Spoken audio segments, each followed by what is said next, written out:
Did you know that the mouth is dark and full of bacteria? But these bacteria live harmoniously in our mouth without causing any damage.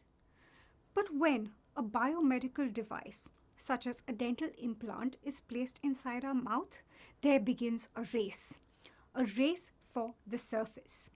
The healing response of the body competes with bacteria in order to get to the finish line, the surface of the implant.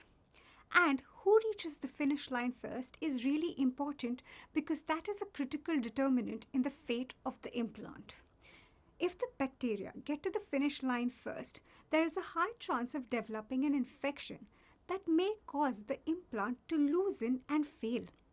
What this means is that the patient has to revisit the dentist again and again. Today we know that despite aseptic measures and advances in dentistry, there is still up to a 50% chance of developing an infection.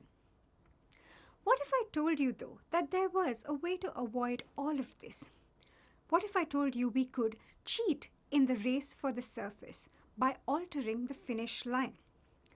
Surface modification techniques allow us to do this. In my research, I am using a bio-inspired coating made from a chemical found in the black resilient coatings found on muscles. This chemical is called polydopamine. The interesting thing about polydopamine is that it's like a double-sided tape, which means it can stick on to different types of implant materials, and then we can incorporate other antibacterial elements into it. In my research, I have demonstrated increased attachment of healthy cells and reduced attachment of bacterial cells through a single multifunctional coating. The ultimate outcome of my research is to reduce the need for revision surgeries so that once an implant is placed, it stays there for a long time.